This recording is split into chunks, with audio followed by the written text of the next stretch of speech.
Ailamma colony, Jyotibas colony, Sundarayya కాలనీలో నివసించే అర్హులైన పేదలకు ఇళ్ల స్థలాలు, ప్రొవిజన్ సర్టిఫికెట్స్ ఇవ్వాలంటూ సిపిఎం పార్టీ ఆధ్వర్యంలో పేదలతో కలిసి స్థానిక ఆర్టీఓ కార్యాలయం ఎదుట ధర్నా చేపట్టారు. ఈ సందర్భంగా వారు మాట్లాడుతూ బద్వేల్ మున్సిపాలిటీలో నివసించే అర్హులైన పేదలను గుర్తించి వారికి ఇళ్ల స్థలాలు ఇవ్వాలంటూ వారు నినాదాలు చేశారు. ఐలమ్మ కాలనీ, జ్యోతిబస్ కాలనీలో కొందరు డబ్బు పరపతితో నకిలీ పట్టాలు సృష్టించి అర్హులైన పేదలకు అన్యాయం చేస్తున్నారని వారు ఆగ్రహం వ్యక్తం చేశారు. ఈ కార్యక్రమంలో సిపిఎం ముఖ్య నేతలు, పెద్ద ఎత్తున ప్రజలు పాల్గొన్నారు. ప్రతి కుటుంబానికి ఇంటి పట్టాలు, ఎటువంటి షరతులు లేకుండా కరెంటు మీటర్లు, ఎటువంటి షరతులు లేకుండా కరెంటు మీటర్లు. ఈరోజు భారత communist party, Marxist, CPIM Badvel పట్టణ కమిటీ, గోపవరం మండల committee, Badvel rural committee, Gopavaram మండలాల నుంచి నిరుపేదలైనటువంటి గత 21 సంవత్సరాలుగా 10 సంవత్సరాలుగా నివాస గృహాలు ఏర్పాటు చేసుకొని అక్కడే బిడ్డ పాపలతో, పెళ్లి పేరంటాలతో జీవించేటువంటి పేద ప్రజల పూరి గుడిసెలకు, చిన్న చిన్న రేకుల షెడ్లకు ఈరోజు కరెంటు మీటర్ ఇవ్వాలంటే నో అబ్జెక్షన్ సర్టిఫికెట్ రెవెన్యూ వాళ్ళు ఇవ్వాలని చెప్పి అంటున్నారు. అట్లాగే పన్ను మాత్రం వసూలు చేస్తూ ఉన్నారు. నీటి పన్ను వసూలు చేస్తూ ఉన్నారు, రోడ్డు పన్ను వసూలు చేస్తూ ఉన్నారు, గ్రంథాలయం పన్ను వసూలు చేస్తున్నారు.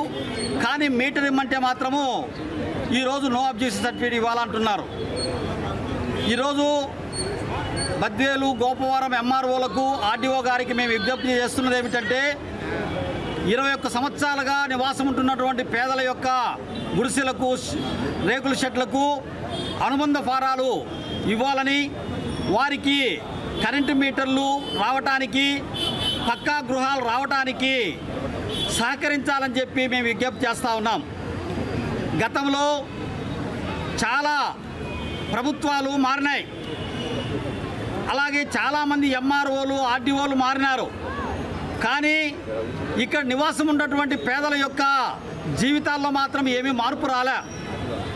ఇప్పుడున్నటువంటి ఎంఆర్ఓలు, ఆర్డీఓలైనా, ఉన్నతాధికారులైనా ఈ పేద ప్రజలపైన, వాళ్ళ హక్కులపైన, వాళ్ళ అర్హతను నిర్ణయించి పొజిషన్ సర్టిఫికేట్ ఇవ్వాలని చెప్పి మేము డిమాండ్ చేస్తూ ఉన్నాం.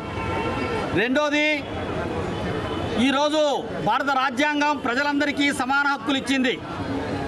మరి సమాన హక్కులు అంటే ధనవంతులకు ఒక రకమైన హక్కులు, పేదవాళ్ళకు మాత్రం బాధ్యతలు అనేటువంటిది సరైనది కాదు.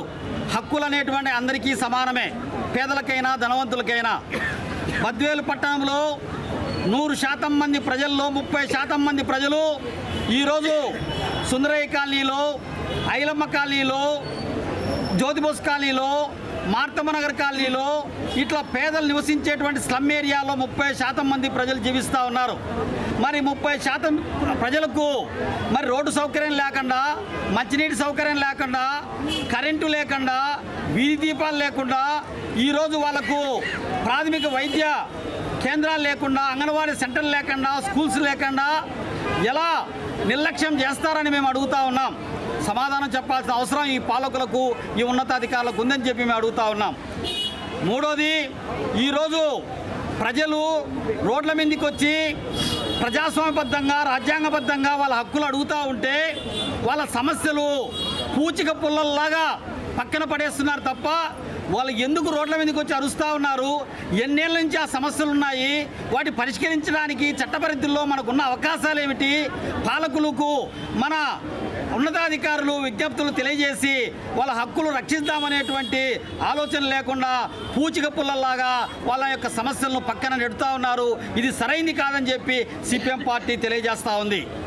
చివరిగా ఏమిటంటే, ఈరోజు ఉన్నతాధికారులు ఎవరైనా పేద ప్రజలను పట్టించుకొని వాళ్ళ సమస్యలు పరిష్కరిస్తే వాళ్ళు రిటైర్డ్ అయినా కానీ వాళ్ళ పేరుతో కాలనీల పేర్లు పెట్టుకుంటా ఉన్నారు, వాళ్ళ గుండెల్లో దేవుళ్లాగా పూజిస్తూ ఉన్నారు. ఇక్కడ ఎస్ఆర్ శంకరన్ గారి సమావేశం అందరం రాసున్నారు ఆర్డీఓ ఆఫీస్కు. శంకరన్ గారు ఐఏఎస్ ఆఫీసర్గా మరి నెల్లూరు జిల్లాలో పనిచేశాడు. ఆయన పేద ప్రజలు ఎక్కడ జీవిస్తూ ఉంటే వాళ్ళందరికీ కాలనీలు నిర్మించాడు, వాళ్ళకు మౌలిక సౌకర్యాలు ఏర్పాటు చేశాడు. ఉన్నతాధికారి అయినా ఆయన పేరుతో అనేక కాలనీలకు పేర్లు పెట్టుకొని శంకరన్ నగర్ అని చెప్పి పెట్టుకున్నారు.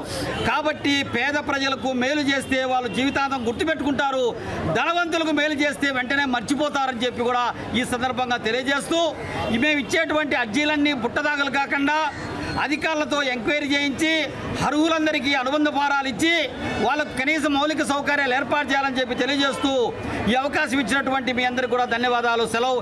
చంద్రశేఖర్. బద్వేల్ పట్టణ కమిటీ, అదే రకంగా అట్లూరు మండల కమిటీల ఆధ్వర్యంలో ఆర్డీఓ కార్యాలయంలో ఆందోళన నిర్వహిస్తూ ఉన్నాము.